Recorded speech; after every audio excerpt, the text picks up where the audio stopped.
Chair, you are all set and ready to go. Good morning. Thank you. Good morning, everyone. I would like to call the Town of West Hartford's Public Works Facilities and Sustainabilities meeting for Thursday. Today is March 12th. It is 8 a.m.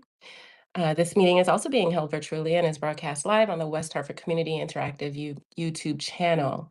Let's go through attendance. We have with us Council Member Ben Winograd, Robert Palmer, Director of Facilities, Brooke Nelson, Deb Poland, Deputy Mayor Deb Poland, Councilmember Gail Harris, Councilmember Jason Wang, Councilmember John Lyons, Director of Public Works John Phillips, uh, Recycling Coordinator Catherine Bruns, Miss Lisa Newton, I'm sorry, I don't know your title, Michael Kipput, Patty Lewis, Town Manager Rick Ledwith, Mayor Sherry Cantor, Council Member Tiffany McGinnis, uh, Catherine Deviney, and is JTKD Mr. Lyons? No, I don't know who JTKD 92 at SBC Chair, Cable is. that's my home email address in case I was doing it from home, but I'm at work, so Oh, nobody should be okay. logged. Nobody's logged on to that email address. Okay, great. Thank you. Not sure if I said Councilmember Barry Walters, and I think I've captured everyone. All right, so first on the agenda, which I have to admit, I'm sorry, I do not have in front of me, but I assume it's going to be approval of minutes. I make a motion that we approve the minutes, Madam Chair. Thank you. May I have a second? Second. Thank you. Motion has been made and second, and minutes have been approved. We can jump right in since we have a lot to talk about and might be short on time. We need to go to the proposed budget. Did we actually approve the minutes? I'm sorry.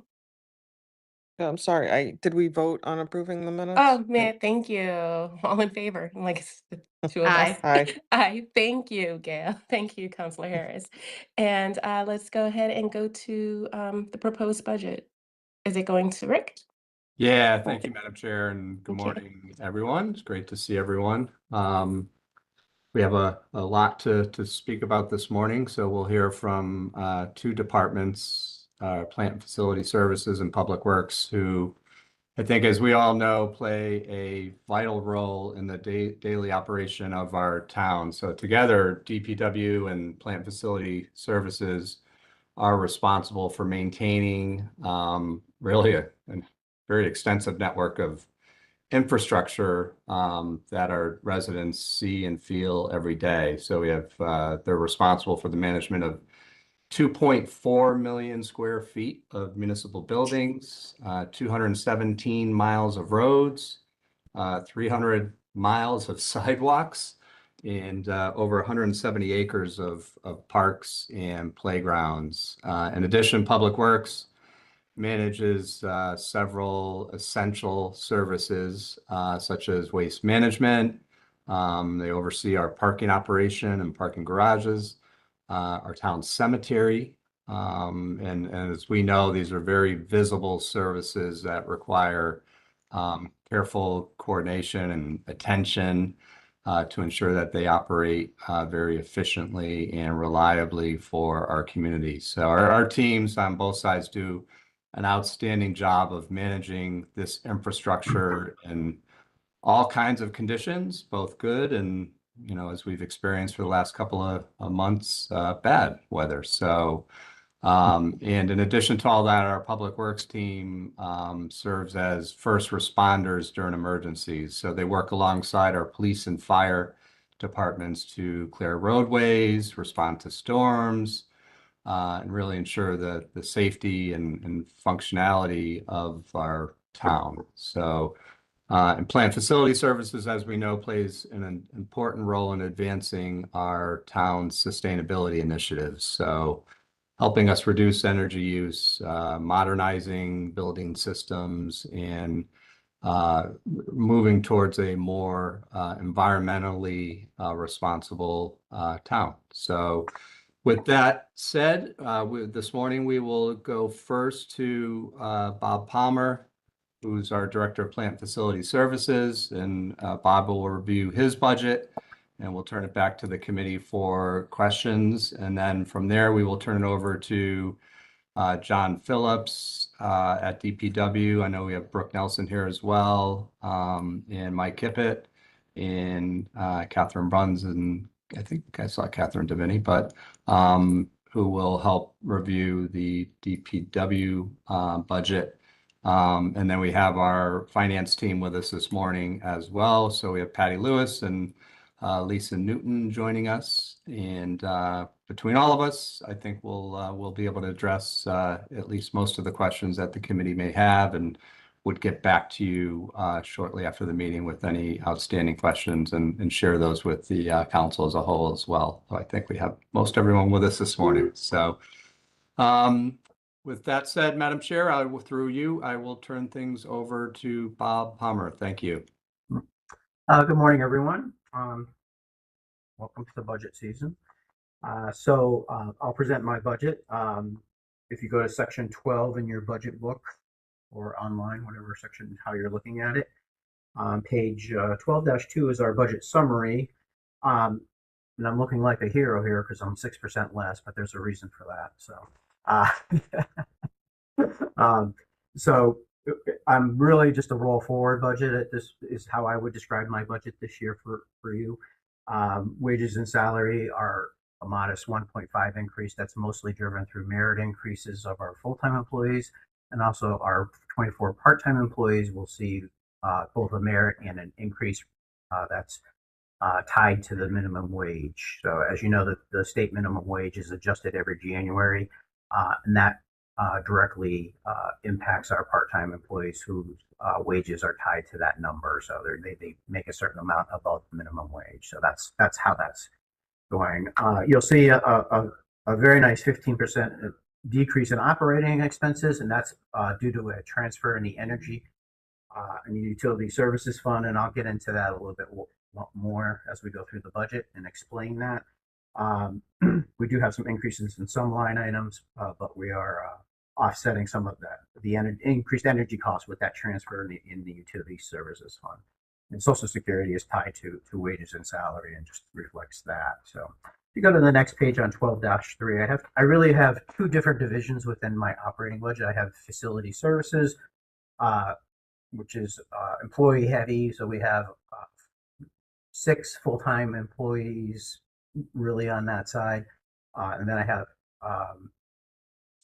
24 part-time people for cleaning and light maintenance of the building. There's 5 building maintenance technicians that work in the buildings.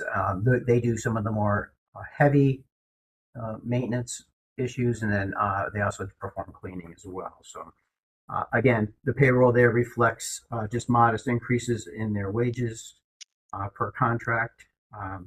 If you go down the lines on page 12-3, you'll see contractual services is an increase of 12.1%.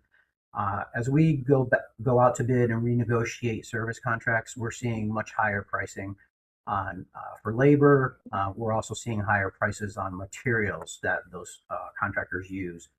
So they provide materials, they give us their cost on that, and there's a markup that is typically applied to that. It's typically 10 to 15%.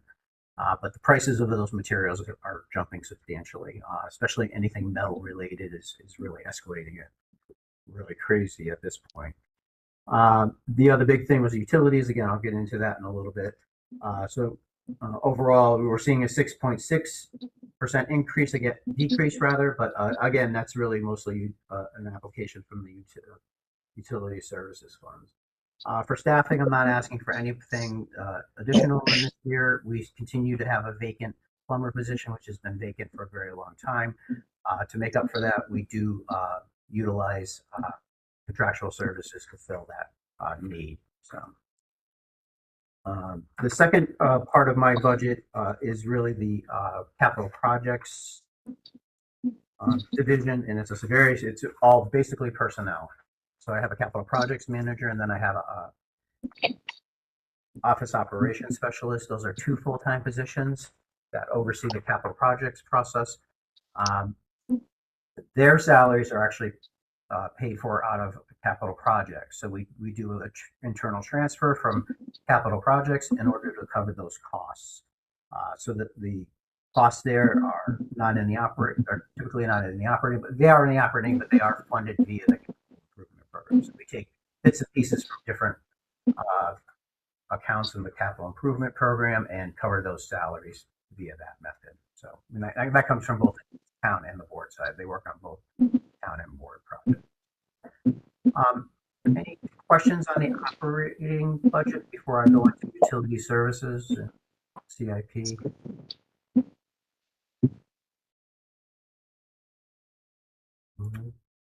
Hearing none, I'm going to move on to utility services fund. So the utility services fund is a fund balance that we utilize to help manage the increases and decreases in utility costs. So there's a lot of volatility in utilities. We do purchase utilities in advance for electricity. That's the best method. We've been very successful over the years in securing very favorable supply rates for the town. In the recent year, we've seen some variability in that. There's some issues with ISO New England, which oversees the overall power supply for New England.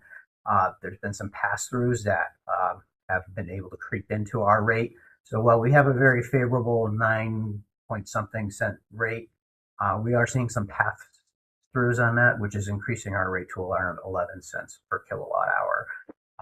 We're working to figure out how to prevent that in the future contracts that we have coming up. It's kind of a little bit of a loophole that has surprised us and everybody else, quite honestly. We're working with our energy broker to kind of resolve that. So the utility services fund is utilized to manage those sways in the energy prices. So we obviously had a very heavy cold winter. Our heating costs are up a little bit. So along with electricity, because it takes power to run those heating systems. So we're seeing a little bit of an increase in our utilities this year. We're going to utilize $200,000 of the fund balance in order to offset utilities going into next year. And that's why you're seeing the overall decrease in my operating budget. So energy, Catherine Deviney is our energy specialist, and you all know her very well. She does an amazing job of organizing and monitoring all these energy costs and coming up with this budget. It's really all her. We utilize a third-party bill payer as part of this utility services fund. And what they do is they pay all our bills, but they also upload it into a database, web-based system that we can go in and look at our utility bills. And Catherine is very good about monitoring each bill and looking for anomalies in our bills. She catches a lot of mistakes from the utilities that come through. And we also, we develop water leaks at buildings. She looks at the water usage, and she's able to tell us from month to month if there's an increase, substantial increase. We'll go out and investigate it and find out what's going on. So she does an amazing job with that. As you all know, she does amazing work on many levels for a part-time employee. So she was incredibly valuable in this. But she helps us to manage this fund and to provide the input on utility uses. And the utility services fund, so if you go to page 12.9, you can see what the real numbers are of what utility usage is going on. So for fiscal year 26 estimated, you'll see slight increases into what we had originally budgeted. Again, because of the cold winter.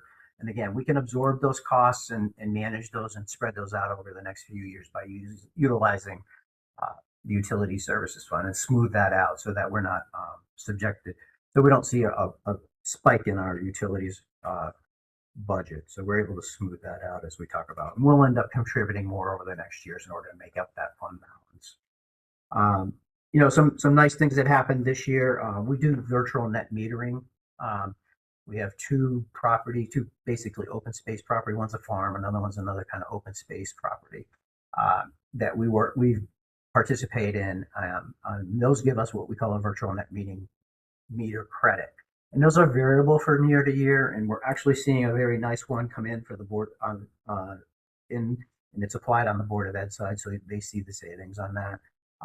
So everything is combined into the utility services fund. So you'll see that, they estimated for electricity for schools is 1.7. That's because we received a very nice virtual net metering credit. We're not guaranteed on those. We don't plan on that being in our budget, but when it does happen, we're able to apply that and help to offset some of our utility costs. So that's really all I had about utility services fund. Does anybody have any questions about that? Committee members, Deputy Mayor Pullen. Thank you so much. Excuse me. Thank you so much. Can you talk a little bit more about the increase you're proposing in electricity? It looks like a 15% increase from our estimated for the current fiscal year through till next year. And maybe you mentioned this. Yeah, that's that increased cost that we're seeing from those fees being applied by ISO New England. So Okay. So our rate is sitting at 9.7. We estimate we're going to be seeing additional fee. We've been seeing little increases go through the year right now. We think it's going to land around 11.3.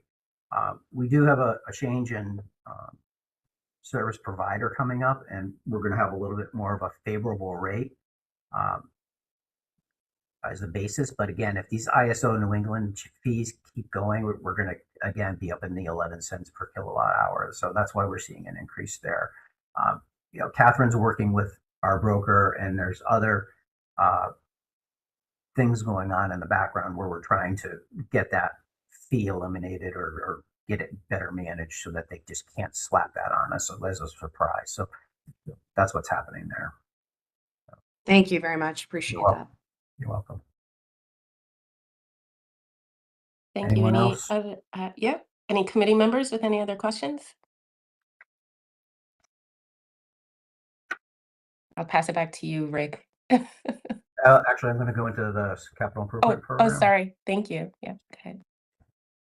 So shifting gears, going into the capital improvement program, I'm going to go to the cover page for the first fiscal year, which is 26, 27 capital improvements. So Plant and Facilities oversees the education part of that budget, as well as some of the town building improvements.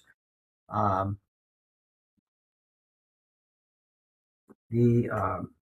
there's reoccurring categories, which are really kind of ongoing maintenance categories for the Board of Ed that we have, and those are standard projects that we have every year. And then we do special projects. We'll add a special project to address a specific need. We do have one of those in this year's budget.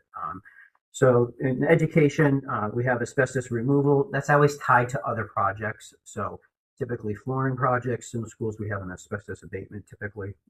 So roofing projects, we have an asbestos component. Some of the mechanical systems, if we're digging into those, they typically have an asbestos component as well. So those are funded out of that account. Those we never do a standalone, just an asbestos abatement. It's always tied to some other type of work. So that's what that is. Madam Chair. Yeah. Yes. I'm so sorry to interrupt, but can you, Mr. Palmer, can you give us a page number? Right. I'm sorry. It's 3. I have 3-1. Okay. Thank you. All right. That's why I thought we were at the end of Mr. Palmer's presentation. Thank you. Yeah. Okay. Thanks. All right. The next category would be exterior building improvements. Those are typically masonry and exterior roofing projects for the fiscal year 26-27. The project that we're going to undertake is Brayburn Roof. We're using some money from the previous fiscal year, along with the 2.2 million appropriated in that account in order to complete that project. The next one is heating and ventilation systems. The plan for that funding is to overhaul our building management system. So we have what we call direct digital controls in all our buildings. Some of the components of that are approaching 25 years old. So we're going to start to modernize many of those and replace that equipment. So a lot of that funding is going to go to that. We'll also have some other minor things that go on there. Interior school building improvements. So those are a range of projects that we do every year. It includes painting. It includes flooring replacement, and other various typical improvement interior school buildings. So for fiscal 26-27, we're going to do a flooring replacement at King Philip. And at the same time, when we do flooring, we do painting at the same time. It just makes sense to do that. We're also going to reconfigure the library as part of that, redo the flooring, but we're also going to redo the configuration of the library to update it.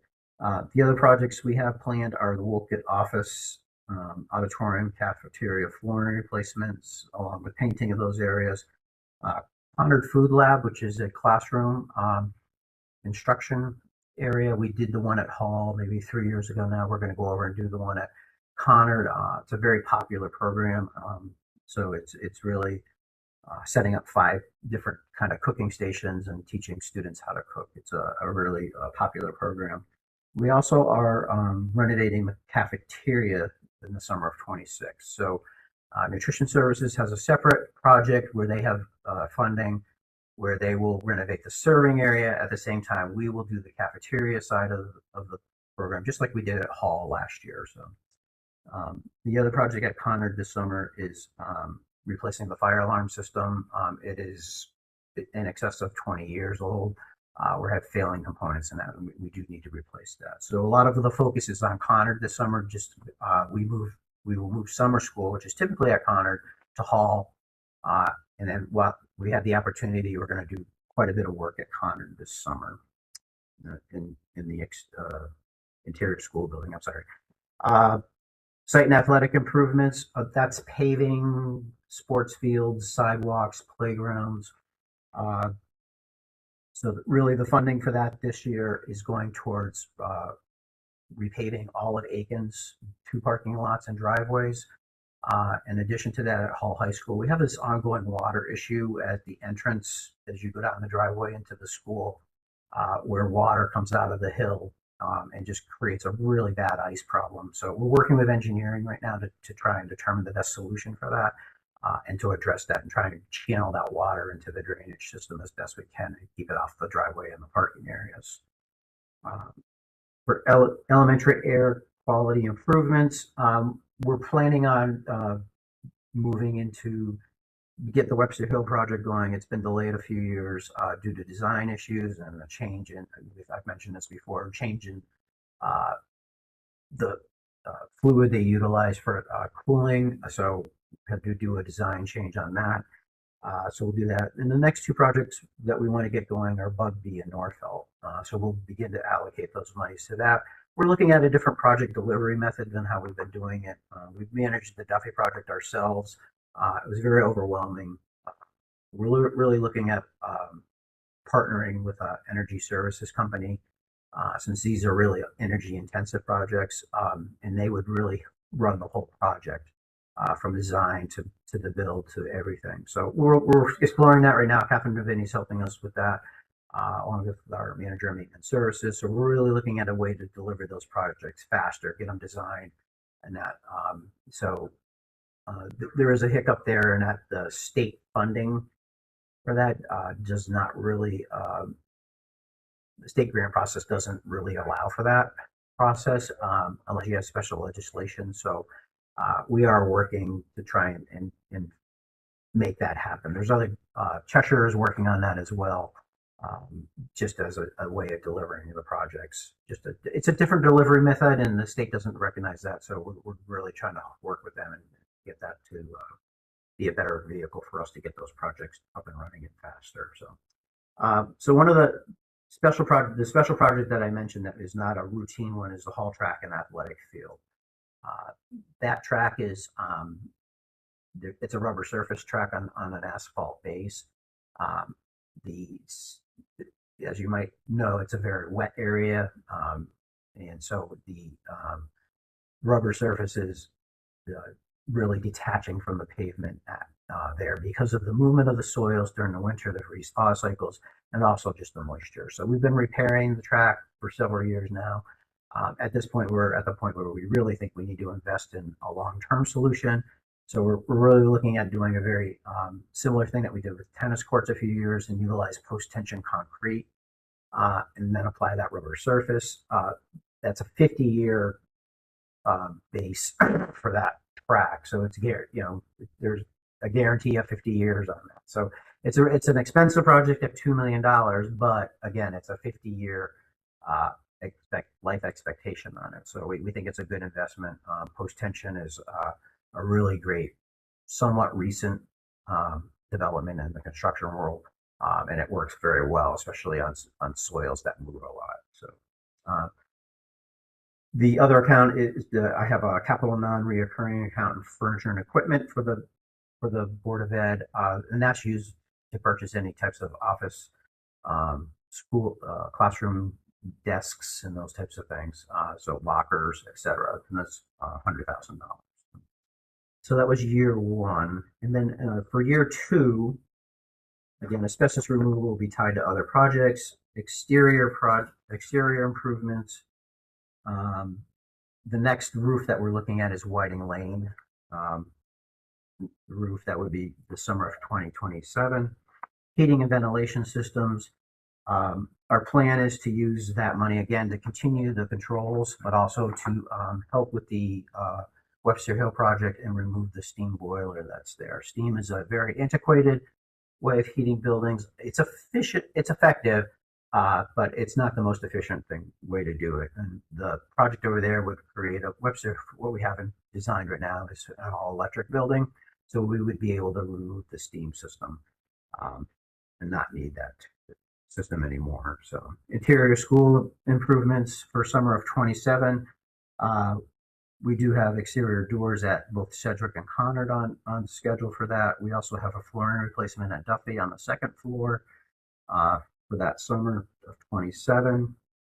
For site and athletic improvements, look that up. We were going to pave the Duffy North parking lot and also create a new pre-K playground at Whiting Lane. The current playground there is inside the courtyard. That program has expanded significantly, the early learning center. So we really need to create a new playground outside of that courtyard in order to accommodate all the children that are now in that program. And it's mostly pre-K. So it's a very age specific. The regular playground at the school is either designated K through 2 or grades 3 through 5. That's typically what we have at each school. But when you have a pre-K program, they really need one separate space and separate playground that's age appropriate.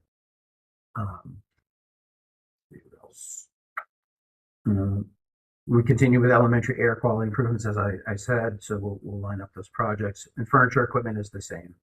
It's actually at 200,000. I do apologize. In the first year, 26, 27, I forgot to talk about town building improvements. So in year one, we have veterans rink improvements. There's $4 million improved for that. That's a special project. That's really renovating the rink system. Excuse me, through you, Madam Chair. Sure. Can we? We're trying to follow along. Can you give us this? I'm sorry. I'm back to page 3-1. Well, no, I know, but the specific listing. Oh, you want the project description? Is that what you're looking for? Yeah, I mean,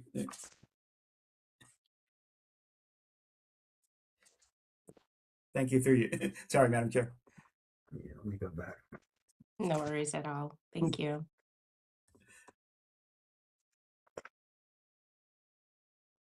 That is on page 3-29. Okay. Through you, Madam Chair. And yeah, as we jump around, because I'm so new at this, could you just keep referring to page numbers? Yes, I really thank you. appreciate it. Yeah, and thank you, Councilor Winograd. I appreciate that. Thank you. Okay. My apologies. So that's 3-29. That's $4 million for the skating rink, and that's to replace the ice system itself. There's it's a very complicated system, you might expect. There's a defrost system that's associated with that to keep the surrounding ground from heaving because of the cold ice. That system has been failing for a number of years, and it creates problems outside of the ice itself, where the floor rises and creates structural issues in the building. So the staff over there does an amazing job of managing that facility and keeping on top of things. They've really been coaxing that defrost system along, but at this point, it's just come to a point where it's basically on life support and it's going to fail. So this was originally a project in year 2, but we've moved it up to year 1 just because it needs to go. We've actually have the design already in process. It's going to be a design build project where the contractor designs it and submit. They're already doing that right now, and they'll submit it for review to us and also the building department, and then we'll review that. So the plan is to shut the rink down on April 1st, which is coming up, and begin this process. So it'll take about 3 months. We hope to have the rink back up and running late June, early July, hopefully, if everything goes okay. So, but again, very complicated project, but Peter Montessori, if you don't know him over at the rink, fantastic knowledge, really understands what's going on there and is really understands this project and what has to happen. So that's a new project on the town side. For town building improvements, that is going to be on page 3-30. We're really for both years, both fiscal 26, 27 and fiscal 28, we're doing a lot of HVAC upgrades. So at Noah Webster Library, we're looking to do some upgrades there. We're looking at Town Hall, replacing some of the more aged equipment there. And at Public Works, we have rooftop units here that are in dire need of replacement. Other projects we have scheduled include reconfiguring the social services office. That's been designed. I'm just waiting for the funding to come up. And also the auditorium kitchen in Town Hall needs a renovation. It's very antiquated. Really want to reconfigure that space for what it's used. So it's really a warming food that caterers bring in, and also the cleaning and the preparation for serving food in that area. So those are really the projects on town building improvement for both years that we're looking at. And then jump back to fiscal year 2, which is 27, 28. We did talk about the Board of Education. We go down to the Elmwood, to the town building improvements, and let me find that for you.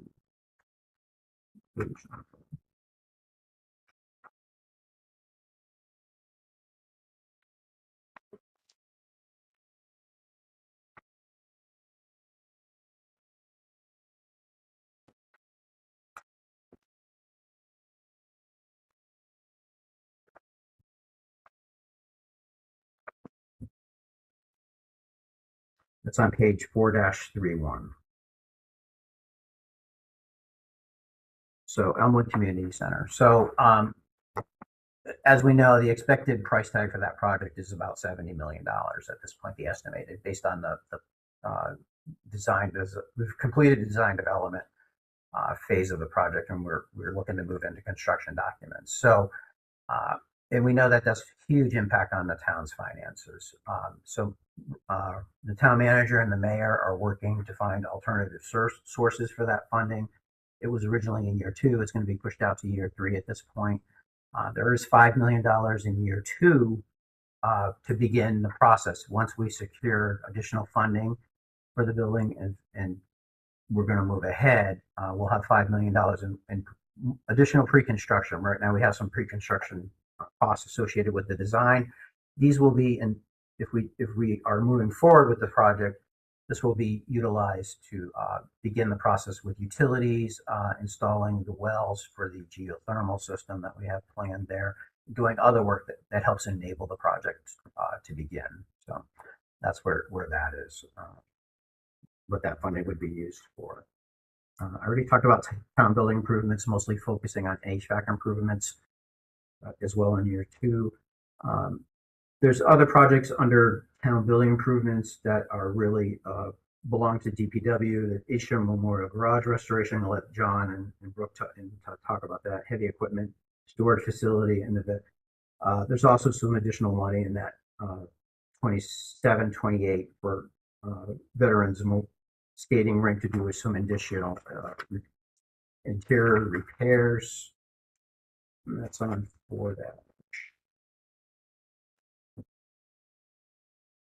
35. You want to take a look at that. And really some flooring is really what's on tap there, as well as some other minor kind of cosmetic types of thing, painting and with upkeep of the facility. So an account that also shows up in year 2, 27, 28 is town facilities paving. It's on 4-36. That funding will be utilized to redo the town hall parking lot. I do have some funding from prior years that are still in that account that I'm carrying. And we will, working with the engineering division right now to come up with a plan about how we're going to attack that redoing of the town hall parking lot. So it's about, it's getting to the point where it needs to be rehabbed. It's about 20 years old at this point, a little bit more than 20 years old. So that's about life expectancy for pavement. So we're beginning to see a lot of cracking and spalling. We're patching and repairing as needed, but again, we're going to need to do a resurfacing project in there. So that'll be logistics of that'll be very complicated, obviously, since it's heavily used, but we're working on that. So that's the end of my CIP presentation. I'm happy to answer any questions. Thank you so much, Mr. Palmer. I actually have a question going back to your post-tension surface for the track. Did you say 15-year life or 50? 50. 50, thank you. Yes. Okay, and I'll open it up to any committee members. Are there any questions, comments? I have a question, Madam Chair. Yes, Councilor Harris, go ahead. Thank you. For you, Madam Chair, Mr. Palmer, could you just explain to me, for people who aren't as familiar with this, when you put in a number for bonds, like for example, the total cost of the program is $1 million, but the bond is 250,000. Can you explain exactly what that means? Do you have a specific project you're looking at for that? Like, there's many of them, but like I'm looking at one on page 336. The total cost is $1 million and the bond is 250,000.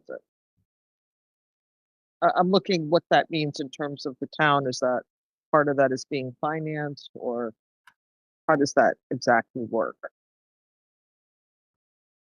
All right, so that's the information technology. So there's a combination. This is Jared Moran's account actually, but I'll ask finance to make sure that I'm saying this correctly.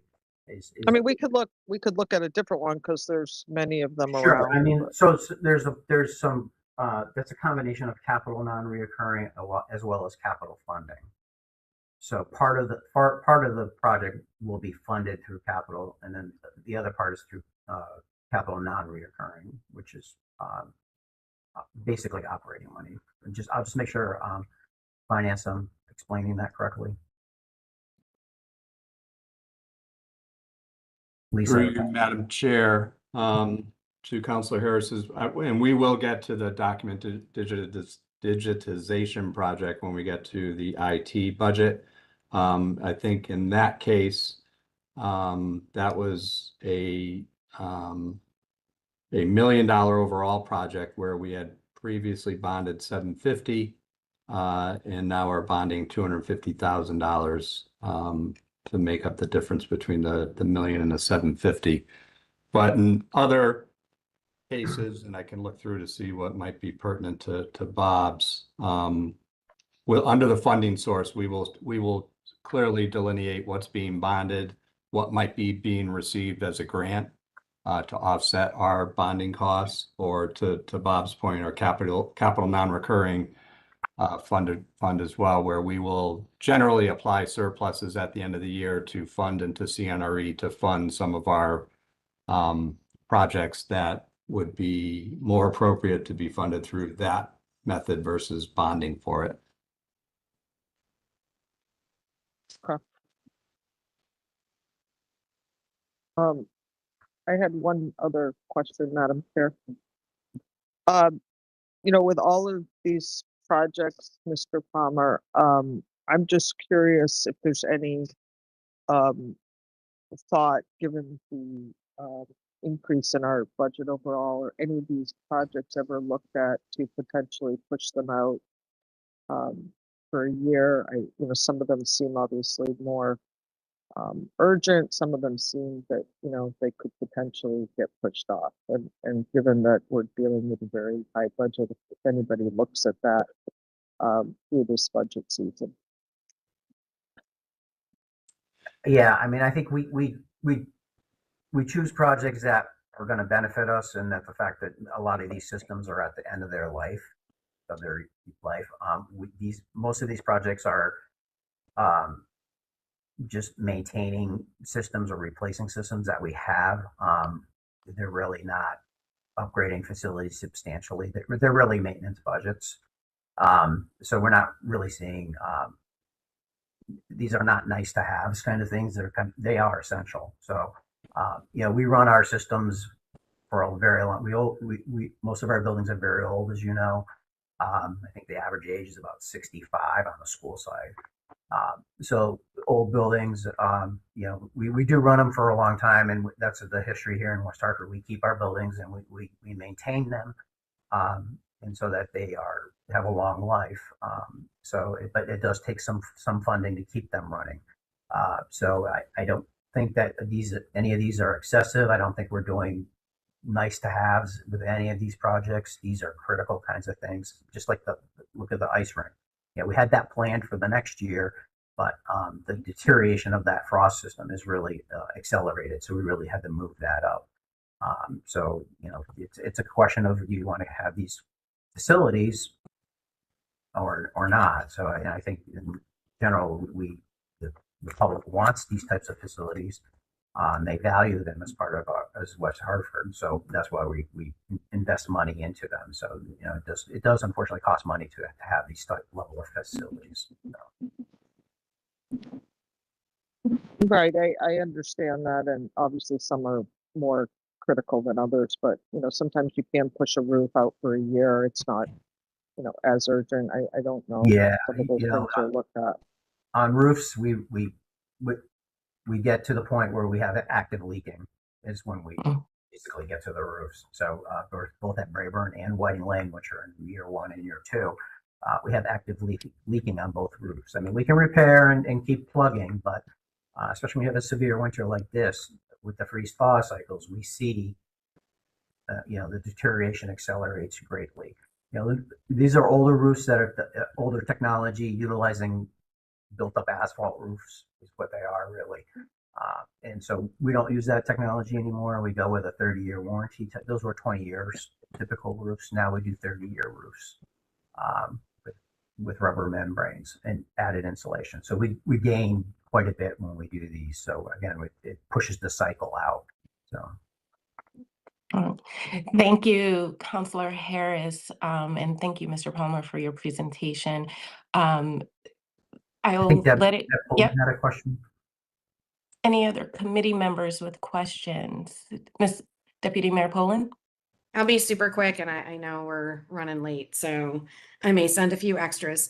Going back to the roof, I think it's page 314. We're doing a new roof at Brayburn.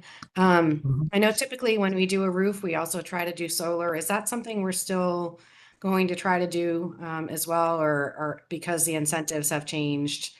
We're still doing that. So the incentives have changed and the business models have changed, but we still look to do solars, especially as we do roof replacements. So Catherine Devaney's in those meetings with us, and we're looking at that.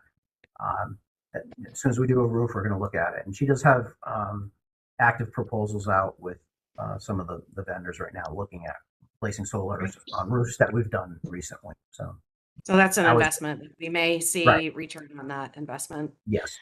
Thank you. My second question is, I seem to remember that we did an ADA accessibility audit last year we brought in a consultant to look at the different buildings and other town-owned land. Were there any recommendations from that audit that we're looking to implement through either any of the years in the capital improvement plan? At this point, we're just receiving that report, and we're Okay. digesting it. We are scheduled to meet we've formed a committee, and we're going to meet about that in the very near future and begin that process. But at this point, we're just receiving that and digesting it. Thank you so much.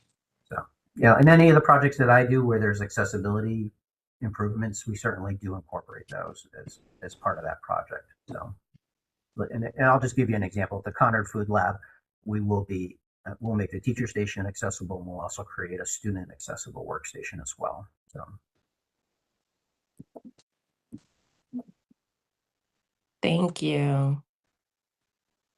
Right.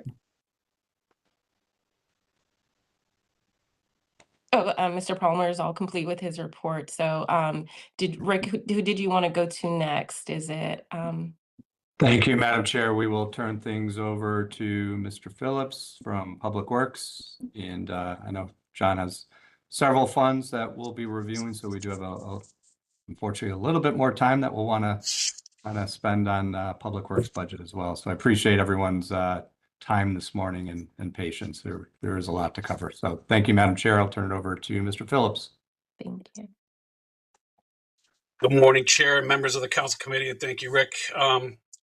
I got to give credit to Rick. Rick's opening comments, he's very astute to each one of our departments. He's very knowledgeable of what we do, and I think I can speak for all of the directors and chiefs. We appreciate his leadership by having a clear understanding of the aspects and scope of work of each town department. So my opening statement is going to kind of just retouch some of the things that Rick already mentioned. So first, I'd like to thank for the opportunity to present the Public Works budget, proposed budget. Public Works is essential to the daily functioning of our community. Every resident, business, school, emergency service depends on the transportation system, the municipal infrastructure that our department maintains. The streets, sidewalks, drainage systems, control system devices, waste services, municipal lots, and public grounds must operate safely, reliably, every day, in every season, and under all conditions. Public Works must be a proactive and reactive. Our work is often driven not just by schedules, but also by the conditions beyond our control. Weather events, infrastructure failures, traffic safety issues, and the constant wear of our roads and grounds facilities by both time and use. When storms occur, drainage failures, traffic system control concerns arise, or winter conditions threaten safe travel, the community expects an immediate and effective response. Our department must be ready at all times to meet those demands. Adequate funding ensures that we have the trained personnel, reliable equipment, and operating resources necessary to respond appropriately and to maintain our infrastructure proactively. Investing in these areas not only support daily operations, but also protects the long-term infrastructure assets and helps avoid far more costly repairs in the future. Our goal is simple but essential: to keep the town's transportation system safe, functional, dependable for everyone who lives, plays, works, and travels here. The budget before you is built to support our current year mission and to ensure that our departments can continue delivering the level of service the community expects. So I certainly appreciate everybody's time this morning. So my presentation process will be a PowerPoint presentation that will focus on the proposed budget for FY27 with a keen focus on the actual drivers to the increase. And then I will get into our CIP schedule and projects there. So at this time, I'm going to share a PowerPoint presentation that I prepared for this meeting.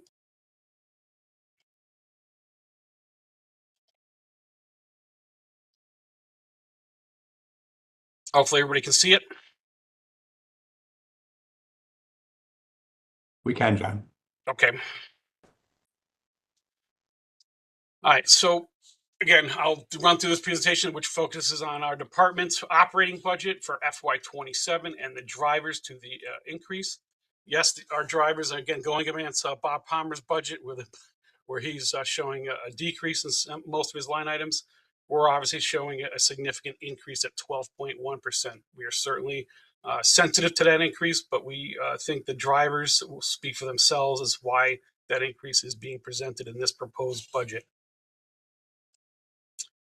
So again, for the benefit of those viewing this meeting, as well as the new council members for this committee, and just a refresher for those who have familiarity with Public Works, we're made up of multiple divisions.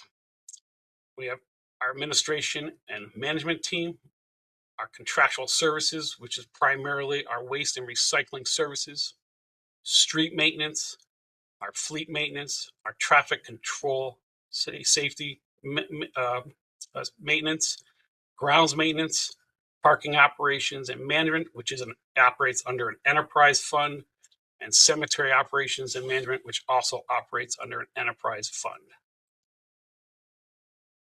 Our core responsibilities: infrastructure maintenance is probably number one. Maintenance of town's assets to maximize the life expectancy.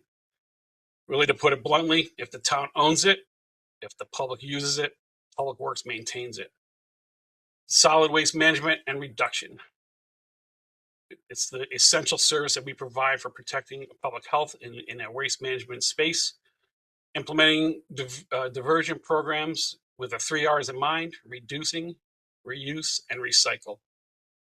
Our fleet management operation, maximizing operational efficiency of our entire fleet that includes police, fire, Public Works, and essential pool cars that support all town departments. Ensuring safety and compliance with those vehicles, optimizing lifespans and value of the fleet assets. And we're constantly exploring and applying the innovation of technologies as it rapidly gets integrated with the assets that we must purchase to operate on a daily basis. Traffic control systems. Again, this has been a highlight of this past year of maintaining traffic and pedestrian control systems. Protect public work teams working in harm's way. Again, that's work zone safety, working out on all of our streets. Maintaining static and electronic signage to regulate, guide, and inform motorists, bicyclists, and pedestrians. Parking management essentially supports the commerce and economic health of our center, or of the community. And we manage the use of parking structures and manage the curb to meet ever-changing demands. Cemetery operations provide service with compassion to families at their most vulnerable time, but maintain the final resting place for loved ones in perpetuity. So it's important to reflect a little bit on why the FY27 proposal is where it is at a 12.1% increase, as you see in the budget documents. It goes back to FY25, what was adopted then. And when we rolled over, essentially rolled over our FY25 budget to represent our operating budget for FY26. We said last year that we knew going into the operating year we would be running in deficit on several key line items. We did have a small revision mid-year when we requested to use NIP funds into our operating budget to offset costs within our waste management programming. But we did, but our overall projection for FY26 was $15,371,665. And so we're really building off of that number, what we didn't get, into building this year's number to support current operations. And our proposal for FY27 is $16,223,604, again, representing a 12.1% increase.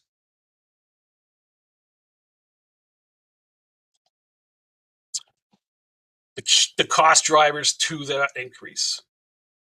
Majority of it relies on waste, our collection, disposal, and testing. Waste involves MSW collection, transportation and disposal, recycling, collection, transportation, and processing. Yard waste, collection, transportation, and processing. Our catch basin debris materials, and our street sweeping debris materials that that incorporate our MS4 responsibilities.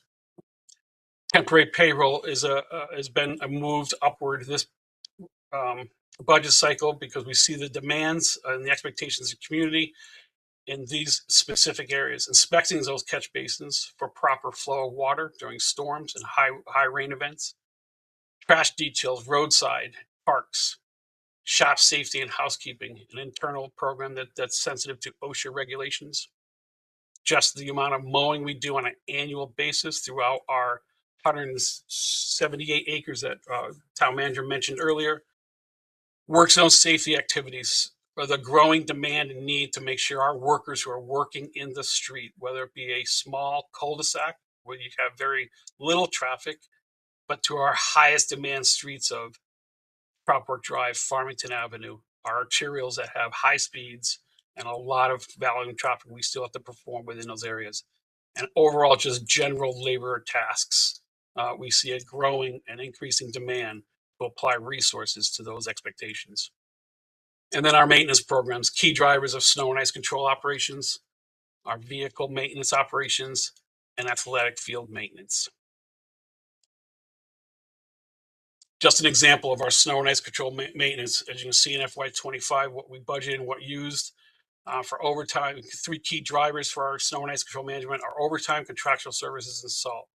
FY26, when we just rolled over FY25 numbers, we were significantly over in all those line items. Although this past winter did seem like an extreme winter, out of the ordinary winter, or maybe even some people mention record-breaking winter, our data and our experience sees something much different. We're actually more in the norm of the Hartford region as far as inches fell, temperature ranges, and the number of times it actually snowed in the town of West Hartford or the region.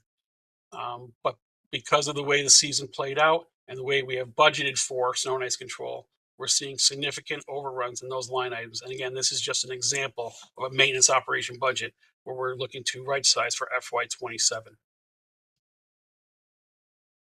Again, the cost drivers to our increases for this year from just FY26 are duplicate for FY27, but I think it's important to reflect back. Temporary payroll being at 9%, snow and ice control is 18% of our cost drivers, field maintenance is 23%, and waste sits at 50% for FY26 current year. Again, our cost drivers are pretty much reflective of the same moving forward. We have field maintenance being a driver at 7%. We have software maintenance for operation, admin and management of our operations, tracking our work, tracking our work against the assets we maintain. Temporary payroll 11%, fleet maintenance at 12%, and waste really driving the increase this year at 61%. To drill down on waste a little bit, to give some background on where we are and where we're headed for waste. So AAW stands for All American Waste. They acquired our contract. They required the contract we had with Paynes Incorporated in January of 2025. The Paynes and All American Waste contract expired in September of 25. We had a renewal option within the contract, which both of us mutually agreed to exercise without changes through September of 2026. But in our discussions of what the future looks like, we are identifying a 30% increase overall, starting in October of 2026 on the collection and transportation portion of our waste management programming. So what are we doing about waste? We are in the process of issuing an RFQP. It's a holistic approach to streamline our procurement process to get both qualified vendors to perform the services that we need in this waste management and sanitation programming, while also receiving their proposals so we can streamline those proposals into actual contracts to be representative in the FY27 budget. In this process of the RFQP, we'll assess marketplace, the capability, and their interests of firms. We'll evaluate those qualifications from both the technical, physical, financial, and innovation to control our costs. We'll also do an exploratory look on municipal franchising concepts as an option. And municipal franchising concepts is just, again, looking at all things that are available to the services that we want to deliver the town of West Hartford in other, again, innovative ways or unique ways that can not necessarily, it's very difficult to say we'll save money, but at least to try to level off or sustain those costs moving forward. Because future costs of waste management are on an upward trajectory that is going to be probably each and every year. There's no vision where waste management costs will level off or even contract at any time soon or the foreseeable future. What services can we do without the budget that we're proposing? Residents can subscribe for their own waste and recycling collection services, private haulers. Again, these are just options. We can terminate leaf collection, pumpkin collection, holiday tree collection, free composting, which we purchase and give out through our recycling center. We can leave newly installed or restore. We can leave newly installed or restored athletic fields untreated and unprotected, unmaintained. Reduce maintenance of our town fleet and equipment, or reduce the frequency of service of inspections, like our catch basins, trash details, roadsides, parks, mowing, and general housekeeping of town's assets. As mentioned, we do operate a municipal parking budget and its performance. In this slide, you see the highlights going back to FY25 of revenues versus expenses. Moving forward into FY27, we're projecting a $4.1 million in revenues. It's important to highlight that projected revenue for FY27 does include the implementation of Sunday on-street parking. It's one of the last pieces of within our paid parking program that is free on any given day of the week. Off-street parking, surface lots and garages do charge on Sundays, and we feel it's that our Sunday activity is robust enough and active enough where we don't receive the turnover to support the commerce demands and parkers who seek parking in West Hartford Center on Sunday hours. But that revenue also reflects the LaSalle Road and Farmington Avenue construction and its impacts on revenue generation, and within the garage restoration projects, which are time sensitive and necessary at this time, also impacts our ability to collect revenues in parking. Speaking of the garage restoration and modernization, again, to date, we've completed structural restoration of the Memorial Garage decks 2 and up with an epoxy overlay of exposed decks. Again, that's an important maintenance piece that we must apply to concrete infrastructures, very similar to bridge decks on our highway systems where they get epoxy membranes to protect the infrastructure. Concrete repair of Memorial Garage below grade to improve drainage, and modernizing the Memorial Garage elevator. In FY26, we continue to remain in the structural restoration of Memorial Garage, fireproofing improvements of Memorial Garage in the lower level. Again, a code sort of necessary maintenance improvement and certainly time sensitive, as we've not addressed fireproofing since the garages were built in 2026. Electrical and lighting upgrades of the Memorial Garage roof, and modernization of the Memorial Garage escalators and Isham Garage elevators and Webster Walk elevator. Projecting forward on the same projects in the same CIP area, we got structural restoration work for the Memorial Garage, similar to what we're doing currently in the Memorial Garage. Fire alarm system upgrades in both garages. Supplemental staircase safety treads in both garages. Repair and replace pedestrian doors of stairwells, and modernization of Memorial Garage and Isham Garage escalators hopefully will be completed throughout the coming project year.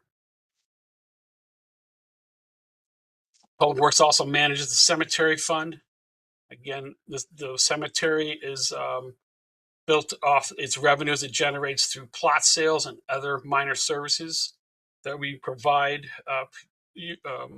families who utilize the Fairview Cemetery system. Again, so we do maintain these cemeteries in perpetuity. We have 3 cemeteries: Fairview Cemetery, which is our active cemetery where we do perform burials. We have the Old North Cemetery at 60 North Main Street and the Old Center Cemetery at 34 Main Street. That's the cemetery directly across from the Brace Road intersection. We are using fund balance to cover operational deficiencies because the revenues just don't support the expenditures to maintain and perpetuate the maintenance of these cemeteries at a gross level. We are heading towards a life expectancy of our Fairview Cemetery will be sold out of lots. We're estimating within the next 2 to 3 years we will be sold out of lots, and then these expenditures to maintain the cemeteries would have to come into the general fund. But we can certainly, we suggest we discuss about opportunities to expand the cemetery. Again, to highlight our goals for FY27 and the budget that we have presented before you. Again, we want to continue to elevate and innovate in our waste and recycling programs, implement our fuel storage and transfer system for fuel, begin the construction of our Material Solutions Center, also known as a Waste Transfer Center, continue to support Vision Zero initiatives on a maintenance and implementation perspective, support municipal separate stormwater sewer systems, MS4 program. Again, that relates to our work, all of our work around our drainage systems, catch basin repairs, catch basin inspections, and street sweepings, including the disposal of the debris that is generated from that program. Continue with year 2 of our garage restoration modernization, which I've already explained. And again, which I've already touched on, proposed expansion of Fairview Cemetery so we can continue a revenue stream and the enterprise fund structure of our cemetery operations.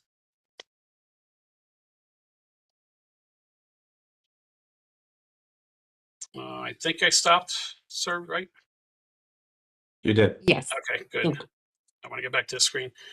And now I'll briefly go into our CIP projects. I'll just really, most of our CIP projects are centric to obviously public works operations.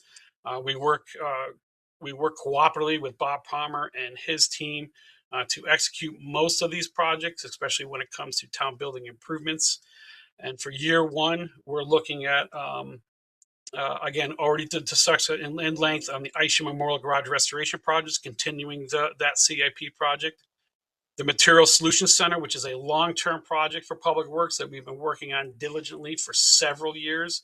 I'll even bring it back to, it really started in 2017 when we used to have the old incinerator on the site. The project actually started by demoing that site so we can evaluate feasible Excuse me, uses Madam of Chair? the facility. Sorry. Sorry, to yeah, interrupt. you want a page number reference? Oh, Yes, I'm please. sorry. Page Please. number reference is the main page, 3.3-1. I apologize. I should have took notes from Mr. Palmer, just going as fast as he did. So 3.1, I'm just going off that page, and I'm under town building improvements. I'm Excuse me. highlighting the projects that I'm are sorry, referenced. it sounds like someone else. Councilor Winograd? Yeah, through you, Mr. Phillips. Yeah, can we actually refer to the narrative page? 3.1 is just the list. Right, right. It is just the list, and I'm just kind of really going quickly off what the list is, and I can certainly go to the narrative pages when we get to great detail. But I can certainly go to that as well, and I will for your request. I'm So sorry. again, so starting Sorry, with yeah. page. Go ahead. So starting with page 3-31 is the Isham Memorial Garage restoration, which I already gave some detail on, requesting the project numbers for a multi-year project, a restoration of both Memorial and Isham Garage. Page 3.3-32 is the Material Solutions Center. Again, what I was saying there is the ongoing project that actually began back in 2017 when we demolished the incinerator that sat in the site and began the feasibility study of rethinking the use of this property to innovate and rethink and provide opportunity of waste diversion programs for all residents of West Hartford. And we've coined that project, although, you know, on a technical matter, it's a waste transfer station. We're coining it as a Material Solutions Center because we hope to bring on more waste diversion opportunities for the residents of West Hartford to use. Again, this project is contingent on operational decisions as well as completion and build out of this facility and other site work that is ongoing at the Public Works yard. Sorry, Mr. Phillips, if I can interrupt just for 1 second, just for everyone else's convenience.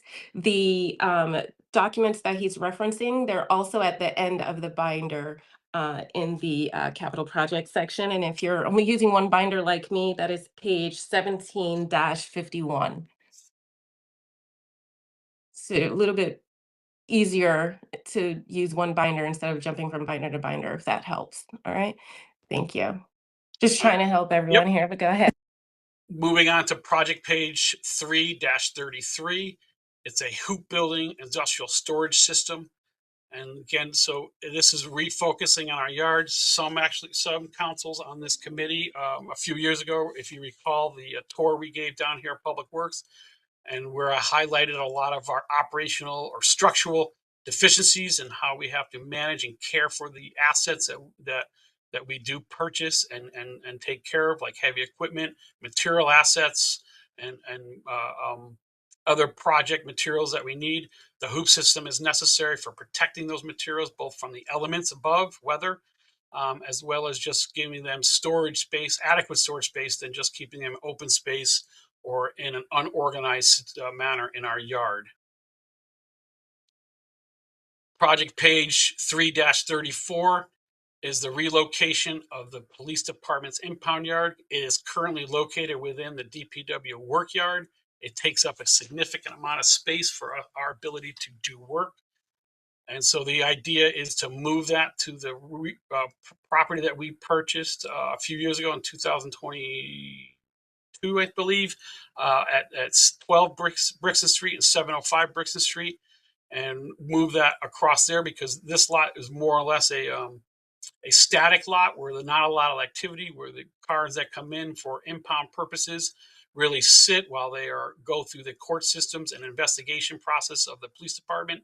And again, that property is serving more as a static yard, and it's better served, and we're having an opportunity to make it larger, more secure, better lighting, and a better fencing system around it with this project.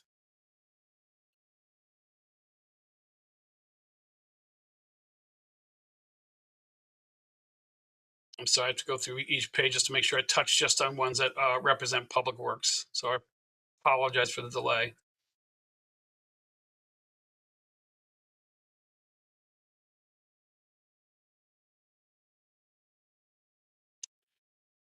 Project sheet 345.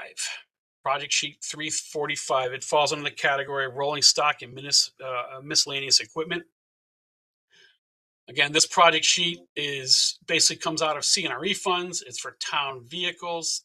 Again, this project is titled Town Vehicles, but it's essentially our work trucks, our day-to-day work trucks, the trucks that bring DPW staff to their work areas anywhere throughout the town.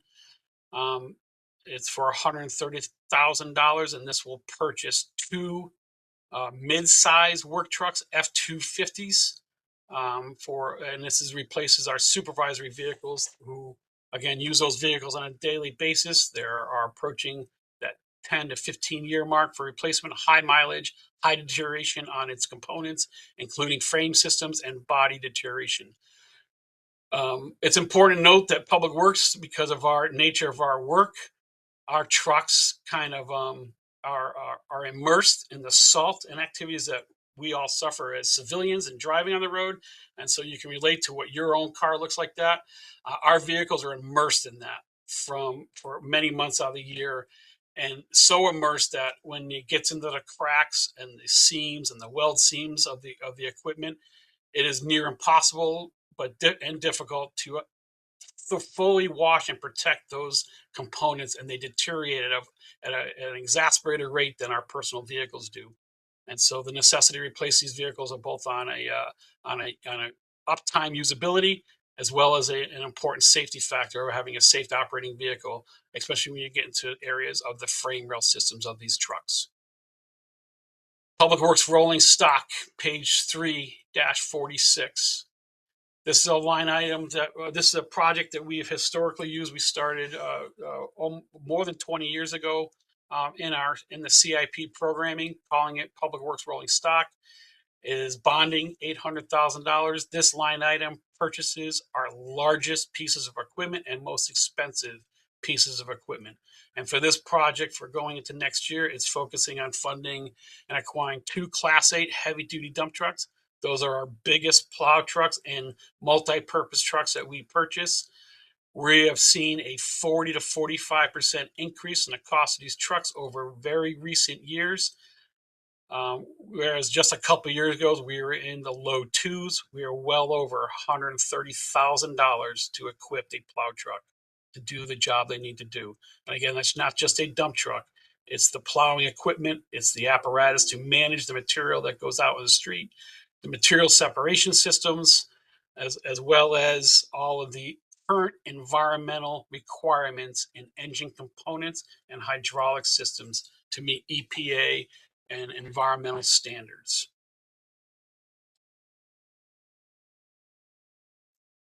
We also carry a separate project on page 3-47 called Public Works Miscellaneous Equipment.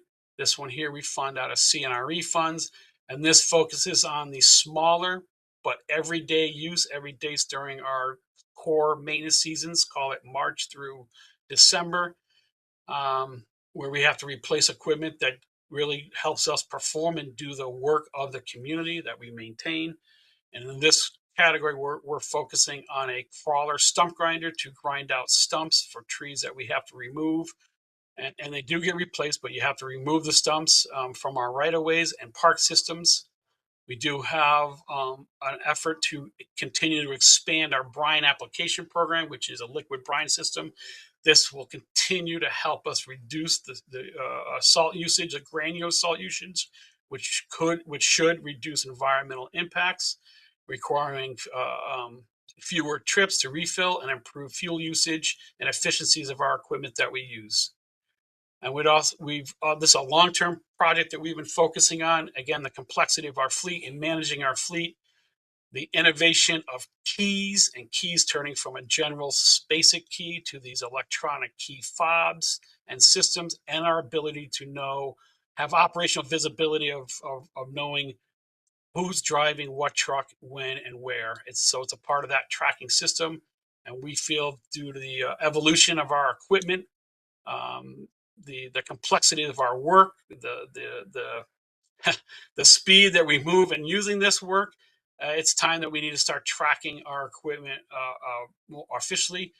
If you want to go old school, public works industry, some still exist. You used to have a full-time person as they call it, quote unquote, dispatcher.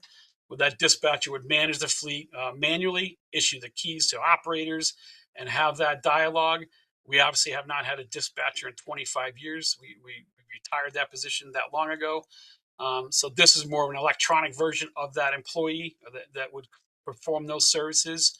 And there's other benefits moving forward where we can maybe track utilization of our equipment data and have opportunities to maybe consider consolidation of vehicles and more shared use of our vehicles with that kind of data input that a system like this can provide us. Project sheet 3-48, grounds equipment, miscellaneous equipment. Again, outside of the other equipment they're requesting for town vehicles and our rolling stock, this is dedicated to specific machinery that we need for our grounds maintenance area. And we try to replace our mowers and keep them up to date, both from an environmental standpoint as well as work efficiency. Because of the amount of acreage we are required to maintain and mow, uptime on mowers is essential, especially during the peak growing seasons. And in this project, we are replacing an 11-foot mower with a new mower. The current 11-foot mower has high hours in excess of 10,000 hours. And same thing, the wear and tear on a machine like that with welds and steel we're just exceeding, and the machine is becoming quickly unsafe to operate, and it's time for its replacement. Within the cemetery operation, again, we're focusing on a bond replacement.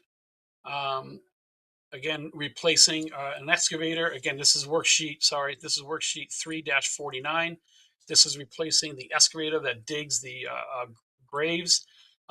We're excited about this opportunity to move this project forward because there has been some innovation on the type of equipment that we can use, where we can use this machine for multi-purposes within the maintenance of the cemetery, not only just for digging graves, where the current machine is strictly a grave excavation machine.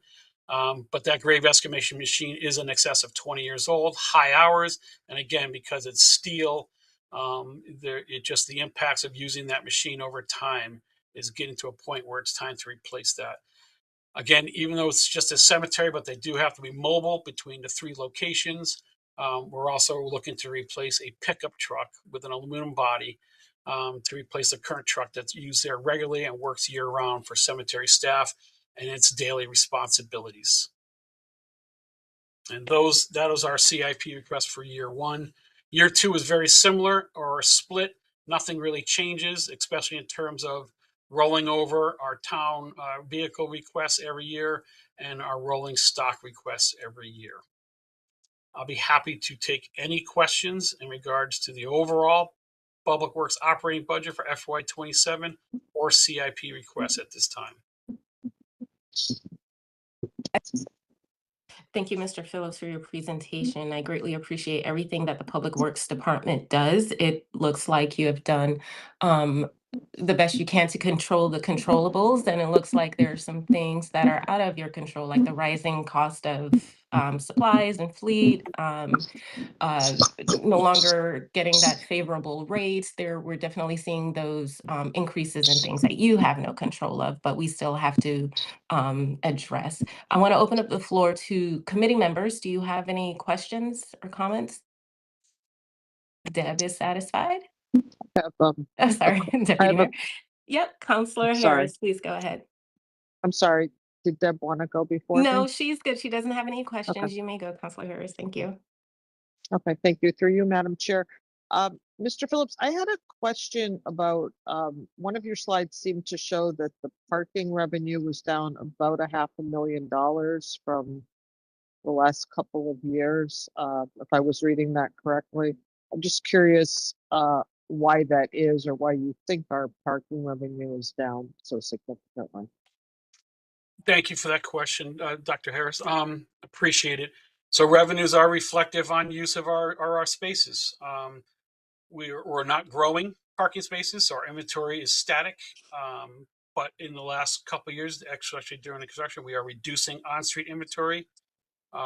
So that has had a significant impact in revenue generation, especially recent years with LaSalle Road, and we'll experience that again going into FY27 with Farmington Avenue. So Farmington Avenue will be under construction.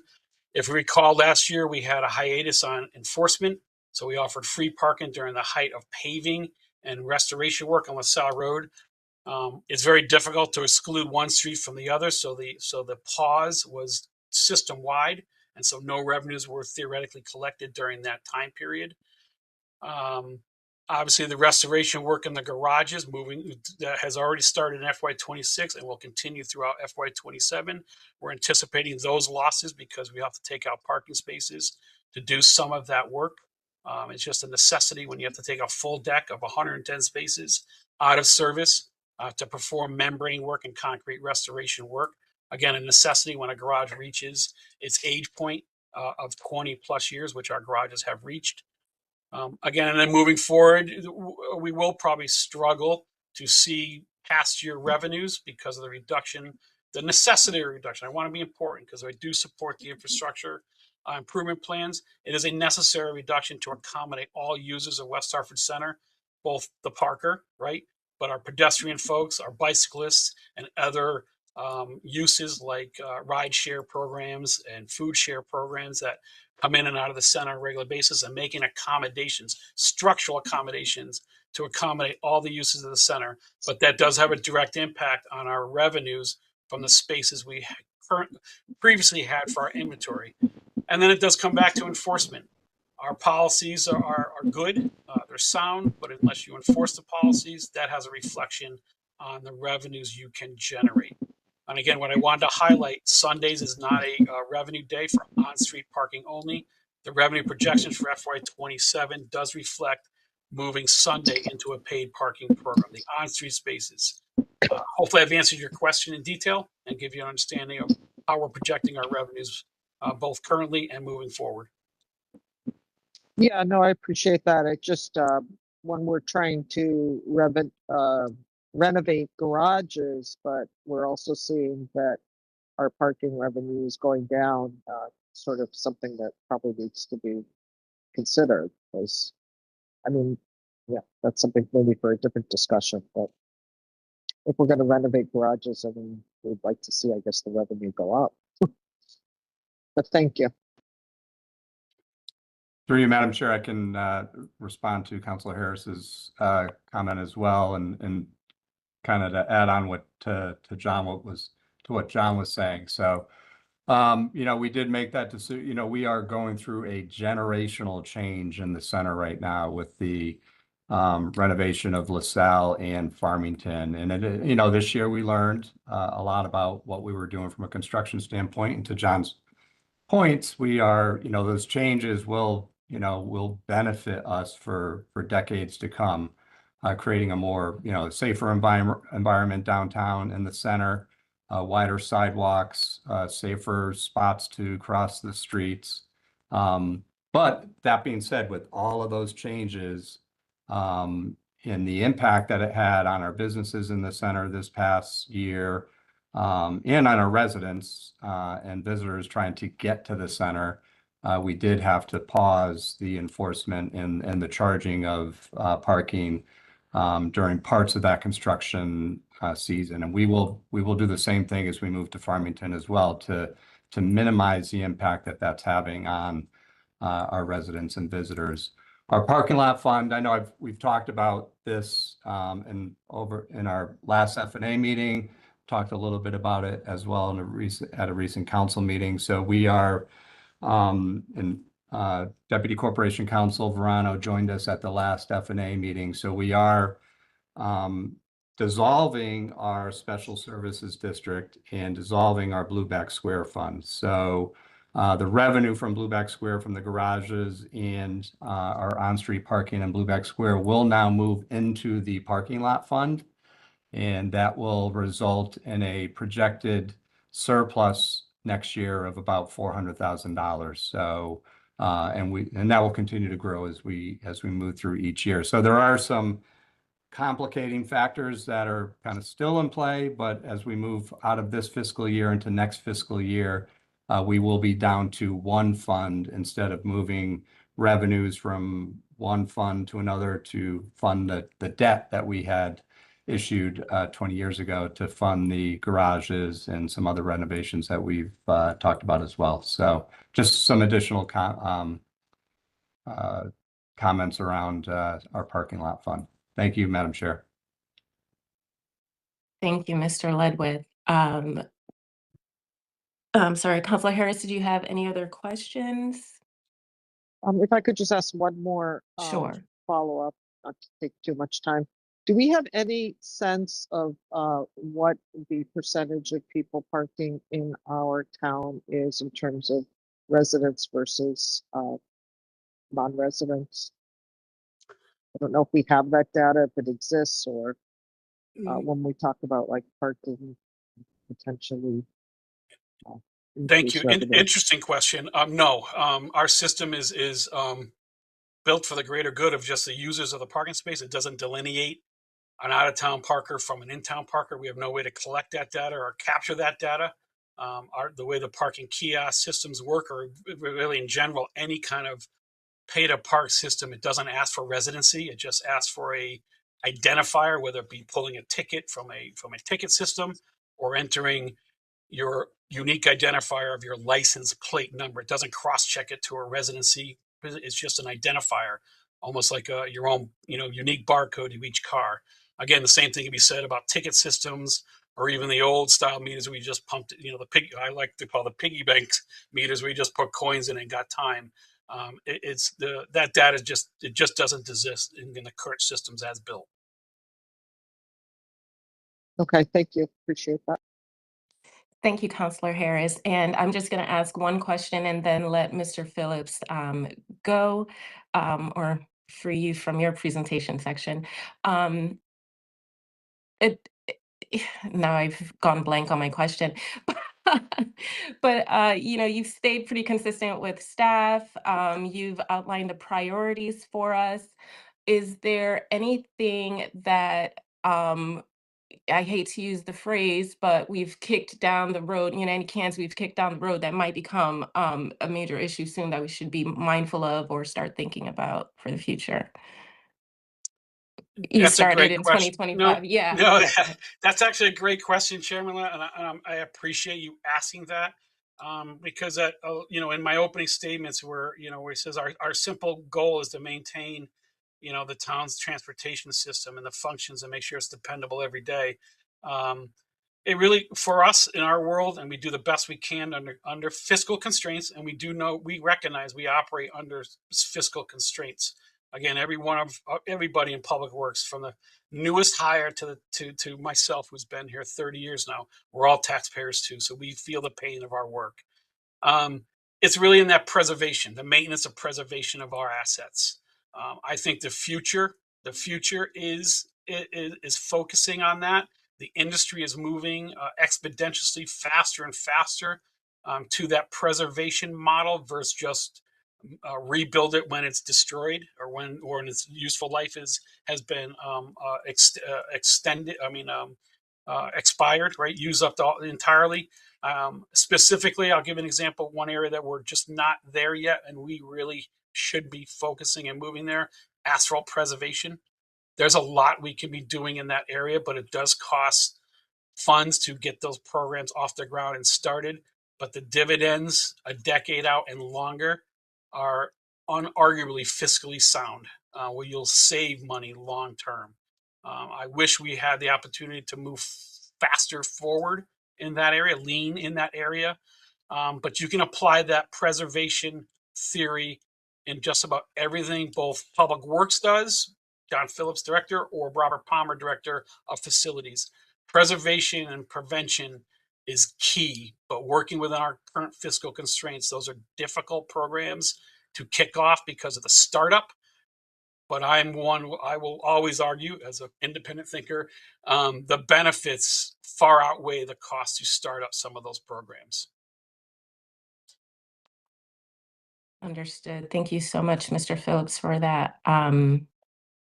We appreciate your innovation as well. And I can also Um, add waste management. Waste management's only going one direction.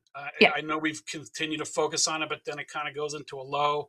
I've been doing my best to evaluate and think of innovative ways to deliver the very sensitive surfaces of waste and recycling services.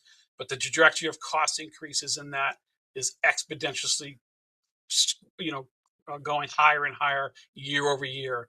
And the way the Connecticut waste landscape is structured from the state level, there's no relief in the foreseeable future in any one of those line items to support waste and recycling services.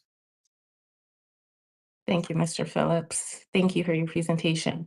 Out of respect for everyone's time, I have been asking committee members to ask their questions first. And I want to go back to Mr. Ledwith. See, was there anything else related to the budget or the reports we've heard that you'd like to add? Thank you, Madam Chair. No, nothing more that I would add to what's been said. Certainly still available to answer any questions that that folks had. Right, correct. You did start your communication stating that individuals can submit questions, and I think that's probably the best method. If especially non-committee members or the councilor members, if you have questions, you can submit your questions to me, and I will send one email with all of those questions to our town staff so they're not inundated. I guess I can ask that. I hope that's acceptable to everyone here, unless someone has a seriously pressing question that is so urgent and needs to be asked right now. My computer froze. All right, so I guess we can move to the next agenda item. Any communications, Mr. Ledwith? Nothing this morning, Madam Chair, outside of our long deliberation so far. Thank you. All right, thank you. And are there any future agenda items? Not seeing any there.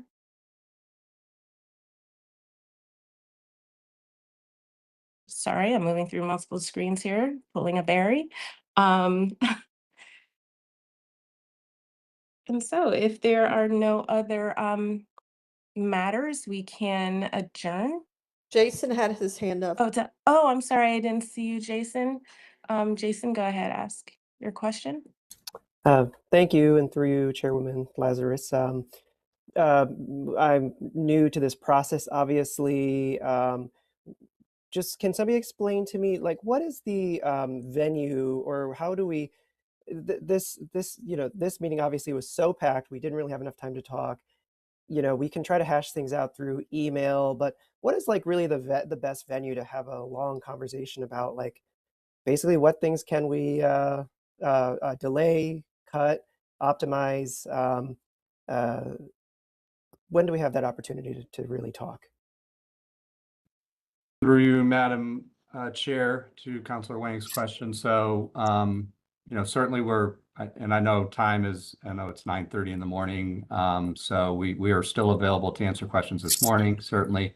But I know everyone's time is very important. So couple of things I'll address real quickly if you don't mind. So, I can talk to some of the committee chairs of our other committees, and we can reschedule our daytime meetings to the evening, and that gives us a little bit more time. I know everyone has jobs to run to as well, so that's an option.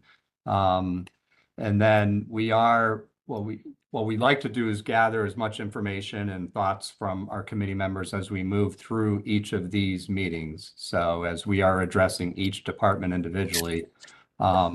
And then speaking with the mayor yesterday, and we are going to schedule a committee of the whole meeting for April. And we'll get a calendar hold out to the counselors to add that to your schedules as well. So as we move through each of these committee members and committee meetings, and then ideas come up, we can flush those out in that committee of the whole meeting as well in April. That's just one option to consider as we move through this. That answer your question, Councilor Wang? Thank you. Yeah, I would certainly love an evening meeting because the morning meetings are tight for me, especially because I got to get the kids off to school. The other thing was IT. I don't think I heard that today. We're talking about IT capital improvement projects as well, or is that for a different venue? Through you, Madam Chair, that would be in another committee. Yes, that would be our Finance and Administration Committee. Okay. Yeah, I mean, certainly as Rick and town manager Ledwith and Mr. Phillips know, I have lots of thoughts and things about this topic, and I just want to make sure I have a venue to kind of be able to express myself and try to fight for some optimizations in the budget. So I just want to make sure we do that.